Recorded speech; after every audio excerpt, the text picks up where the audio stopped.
जो पर्वत 100 मीटर ऊंचा है वो पर्वत पर्वत है, जो पर्वत 100 मीटर ऊंचा नहीं है वो पर्वत पर्वत नहीं है। ये हमारे देश की स्थिति है, ये हमारे देश का कंडीशन है, ये हमारे देश का एकदम हाईएस्ट कानून हमारा सुप्रीम कोर्ट है। ये हमारा नियम दे रहा है कि आपको अरावली होने के लिए आपको 100 मीटर ऊंचा होना होगा। अगर आप 100 मीटर ऊंचा नहीं हो तो आप अरावली नहीं हो। ये हमारे देश की कंडीशन है, ये हमारे देश की स्थिति है। मतलब आपको पैसा ऐंठना है तो आप किसी और सेक्शन से लूट लीजिए, नहीं इतना तो पूरा क्षेत्र लूट ही रहे हो, आप कितना लूटोगे। ये हमारे देश की कंडीशन है कि एक पहाड़ी होने के लिए 100 मीटर हाइट होनी जरूरी है। बताइए, अब पूरा जो देश है, पूरा जो घर है, सब घर में सब लोग एक हाइट के थोड़ी ना है, सब एकदम 10 फुट के थोड़ी ना है। कोई 4 फुट का है, कोई 2 फुट का है, कोई 3 फुट का, तब भी इंसान है ना, तब भी वो एक घर में रह रहे हैं ना। अभी ये क्या बात हुआ कि आपको एक पहाड़ी होने के लिए 100 मीटर ऊंचाई का होना जरूरी है। ये कंडीशन है हमारे देश की, हमारे देश की ये स्थिति है। मतलब लोग इतने लालची हो गए हैं कि अब मतलब हर जगह से तो टैक्स ले रहे हैं, जीएसटी काट रहे हैं, वो अलग बात है। अब पहाड़ भी इनसे नहीं दिखा रहे हैं। आप टेक्नोलॉजी अपना रहे हो, अपनाओ ना, हमारी विरासत को क्यों जानने पे लगे हो। आप अपना देखो, आप अपना कमाओ, जो मतलब जिससे ले रहे हो उससे और ले लो। अब पहाड़ी से आपको क्या लेना दे रहा है।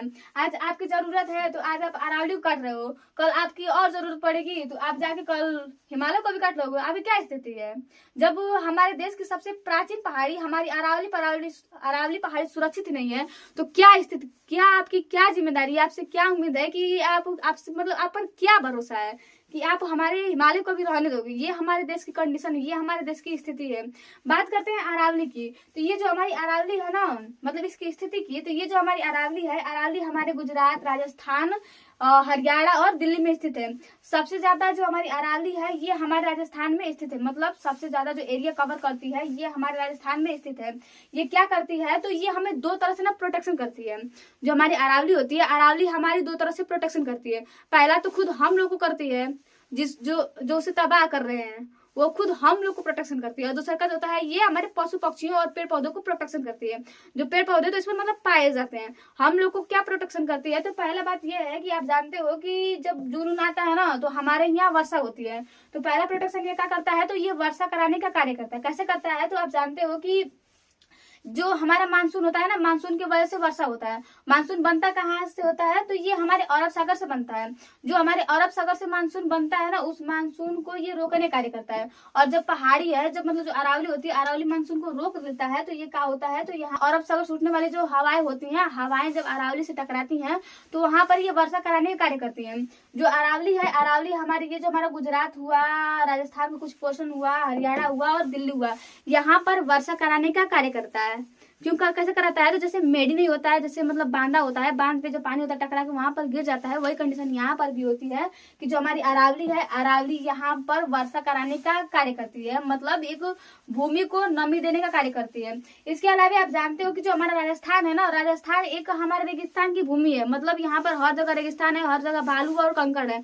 तो अरावली क्या करती है कि यहाँ पर जो हमारी अरावली है ना, अरावली क्या करती है, तो जो हमारा रेगिस्तान है ना, जो हमारा राजस्थान हुआ, जैसलमेर हुआ, बकरेर हुआ, यहाँ से उठने वाली जो हवाएं होती हैं, जो हमारी पथरीली जो गर्म हवाएं होती हैं, गर्म हवाओं को रोकने कार्य करता है। जैसे उत्तर प्रदेश हुआ, हरियाणा और दिल्ली में फैलने से रोकता है। मतलब ये गर्म हवाओं को रोकने का कार्य करता है। अब आप एक स्थिति देख लीजिए कि अरावली पर्वत नहीं है, जब यहाँ से उठने वाले जो हमारी गर्म हवाएं, रेतीली हवाएं बिना टकराए हुए सीधे एकदम, जब यहाँ पर कुछ रोकने का कोई कारक ही नहीं रहेगा, जब ये पहुंचेगी तो ये कहाँ पहुंचेंगी, डायरेक्ट उत्तर प्रदेश में पहुंचेंगी।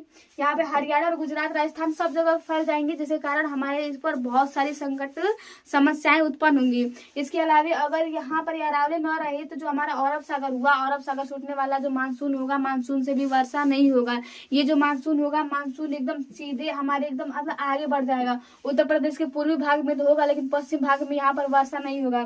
जो हमारा राजस्थान हुआ, ये गुजरात हुआ, जो दिल्ली हुआ, हरियाणा हुआ, सब में हमारा डिजर्ट हो जाएगा। मतलब हर जगह हमें क्या कहते हैं, हर जगह हमें सूखा ही सूखा देखने को मिलेगा। इसके अलावे आप जानते हो कि जब फसल देने वाली जमीन पर सूखी जमीन पड़ती है ना, तो वहां पर उसे रद्द कर देगी। तो यहाँ पर भी यही होगा, जब यहाँ पर उपजाऊ भूमि है, उपजाऊ भूमि पर जब हमारा रेत पड़ेगा, जब हमारा रेत पड़ेगा तो वो उसे भी रेत कर देगा। और जो हमारी भूमि होगी, भूमि क्या हो जाएगी, हमारी अनुपजाऊ हो जाएगी। ये तो हमने अपनी दृष्टि से देख लिया। अब देख लीजिएगा अपने मतलब पशु पक्षी की दृष्टि देखिए। आप जानते हो कि जो हमारी अरावली है ना, अरावली अरावली के दोनों सिरे पर दो हमारे परियोजनाएं पाई जाती हैं। जो इसका ऊपर परियोजना है, इस पे हमारा सरिस्का बाग परियोजना पाया जाता है, और जो हमारे यहाँ निचला पोर्शन है यहाँ पर हमारा रणथंभौर बाग परियोजना पाया जाता है। मतलब यहाँ पर दो परियोजनाएं पाई जाती हैं। ये परियोजनाएं क्या करती हैं, तो यहाँ पर पशु पक्षी की सुरक्षा करने का कार्य करती है। यहाँ पर जो पूरा पहाड़ी है, पूरे पर्वत में हमारे पशु पक्षी पाए जाते हैं, और ये क्या करती है, तो यहाँ पर हमारी दो परियोजनाएं पाई जाती हैं। अब यहाँ पर आप ऐसी स्थिति का अनुभव कीजिए ना, इमेजिन कीजिए ना कि मान लीजिए कि यहाँ पहाड़ी नहीं है, सब जगह रास्ता खाली है। मान लीजिए किसी को जरूरत पड़ा तो कोई यहाँ से माइनिंग करके यहाँ के पर्वत को खत्म कर दिया, बस नाप लिया कि ये 100 मीटर ऊंचाई नहीं है, इसको काट दिया, काट के यहाँ से पहाड़ी को खत्म कर दिया। अब किसी और को जरूरत पड़ा तो वो क्या किया, यहाँ से नाप लिया कि जो हाइट है ये पहाड़ी 100 मीटर हाइट नहीं है, अर्थात ये अरावली नहीं है, इसे काट कर निकाल दिया। मतलब चारों से वो खुला खुला कर दिया। तो यहाँ पर जो पशु पक्षी होंगे, पशु पक्षियों के लिए जो जगह होगा, उस जगह का हो जाएगा हमारा लिमिटेशन हो जाएगा। जब जगह का लिमिटेशन हो जाएगा तो पशु पक्षी आगे बढ़ ही नहीं पाएंगे। जब पशु पक्षी आगे बढ़ ही नहीं पाएंगे, जो उनका विकास हो जाएगा, विकास रुक जाएगा। और कुछ समय बाद ऐसी स्थिति आएगी जहां पर जो बहुत से पशु पक्षी हो जाएंगे वो हमारे खत्म हो जाएंगे। तो ये हमारा कंडीशन होगा पशु पक्षी की। बात करते हैं कि नियम क्या है। तो नियम ये है कि जो हमारा सुप्रीम कोर्ट है ना, सुप्रीम कोर्ट ने ये नियम दिया है कि जो पर्वत 100 मीटर ऊंचाई के हैं वे पर्वत अरावली में गिने जाएंगे, और जो पर्वत 100 मीटर ऊंचे नहीं है वे पर्वत अरावली में नहीं गिने जाएंगे। ये हमारे देश की स्थिति और कंडीशन है। और वो भी हाइट जानते हैं आप कहाँ से मापना है, आप यहाँ से भी माप सकते हो, यहाँ से भी माप सकते हो। मतलब आप समतल से ना कहीं से भी किसी भी स्थान से आप माप सकते हो। आप जानते हो कि जो वैज्ञानिक है, वैज्ञानिकों ने कहा था कि जब कोई भी ऊंचाई होगी ना वो हमारे समुद्र तल से मापी जाएगी, और यहाँ पर जो हाइट है वो समुद्र तल से न माप करके किसी जमीन के आसपास से मापी जा रही है। अब मान लीजिए कि ये जो हाइट है, मान लीजिए कि समुद्र है, अगर समुद्र से आप नापोगे तो ये हमारे 100 मीटर ऊंचाई है। अब मान लीजिए कि जमीन यहाँ है, अब यहाँ से मापोगे तो मान लीजिए 20 मीटर ऊंचाई है। तो यहाँ पर मतलब बस कुल मिला के ना कैसे बस पैसा ऐंठना है, कैसे भी करके सरकार को भ्रमित करना है, लोगों को मूर्ख बनाना है और माइनिंग करना है, पैसा कमाना है। ये हमारे पॉलिटिशियन है। मतलब अपने फायदे के लिए कुछ भी किया जा रहा है। और अब सुप्रीम कोर्ट को क्या कहा जाए, उसको भी मतलब समझना चाहिए ना कि आप जब हाइट समुद्र तल से मापी जा रही है तो आप ऊपर से क्या माप रहे हैं, उसको नहीं समझ में आ रहा है।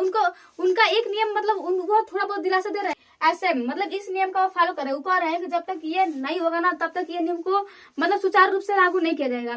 वो कौन सा नियम है, तो यही हमारा नियम है MPSM, मतलब मैनेजमेंट प्लान फॉर सब्सिडेंट माइनिंग है ना। ये हमारे झारखंड से स्थित है। मतलब एक झारखंड में एक नियम बनाया गया था, उस नियम पर ये आधारित है। और वो भी नियम था ना वो स्थगित कर दिया गया था। जानते हो कि जो झारखंड है, झारखंड में हमारा कोयला मिलता है, मतलब लोहा और कोयला मिलता है। जब लोहे और कोयले की ज्यादा खनन करने लगी ना तो वहां पर जो नियम था वो बंद कर दिया गया था। वही हमारी सरकार है कि ये कह रही है कि आप इस नियम को लेकर के ना फॉलो कीजिए और आप माइनिंग नहीं कर सकते हो। और उसने एक और नियम दिया है कि मतलब अब नए माइनिंग नहीं खोने जाएंगे, मतलब जो हमारी अरावली है, अरावली में नए खनन नहीं करने जाएंगे। तो इसका क्या मतलब है, अगर आप नहीं खोद रहे हो तो पुराने भी तो है ना, पुराने से भी तो बहुत ज्यादा निकाले जा सकते हैं ना। मतलब यहाँ पर ये सब नियम को मिला करना बस इस जो अरावली है, अरावली को बर्बाद करना है, बस अरावली को बर्बाद करना है। ये जो अरावली का मुद्दा है ना, ये अरावली का मुद्दा अभी से नहीं है, ये 90 के दशक से ही है। यह जो अरावली का मुद्दा है ना, ये हमारे 1980 से लेकर 1990 से ही स्टार्ट है। मतलब जब हम प्रगति के स्थान पे पहले कदम रखे थे ना तभी से ये स्टार्ट है कि अरावली को बर्बाद करना है तो बस बर्बाद करना है। इसमें जो पहला प्रोटेक्शन हुआ था ये हमारे 1992 ईस्वी में हुआ था। उस समय कुछ ज्यादा मतलब रियायत नहीं दी गई थी। उसके बाद सन 1996 ईस्वी में पहला प्रोटेक्शन हुआ था जिसमें यह बताया गया था कि जो अरावली है, अरावली पर कोई माइनिंग की प्रक्रिया संपन्न नहीं होगी। लेकिन ये जो हमारे पॉलिटिशियन है और जो माइनिंग खोदने वाले वो कहाँ शांत होने वाले हैं। दिन में तो नहीं करते थे लेकिन रतिया में ना उसे खनने का कार्य करते थे। मतलब इतने होशियार है, बस पैसा ऐठना है।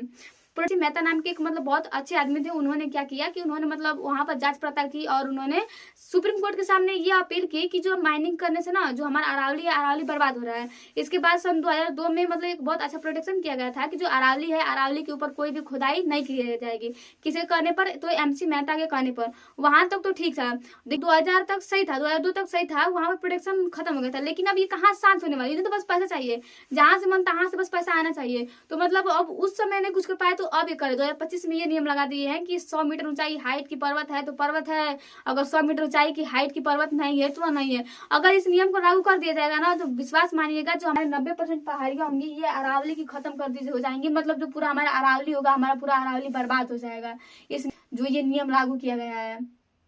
ये हमारे देश की कंडीशन है। राजस्थान जाग जाइए, आप लोग की स्थिति है ये राजस्थान के लिए नहीं बल्कि हमारे पूरे देश के लिए एक बहुत शर्म की बात है कि हम अपने ही विरासत की ना रक्षा नहीं कर पा रहे हैं। कोई भी आ रहा है, कोई भी नियम लगा रहा है और किसी भी पर्वत को काट करके चला जा रहा है। ये हमारे देश की कंडीशन है। तो खान के लिए अरावली बचाओ देश बचाओ, अरावली बचाओ देश बचाओ।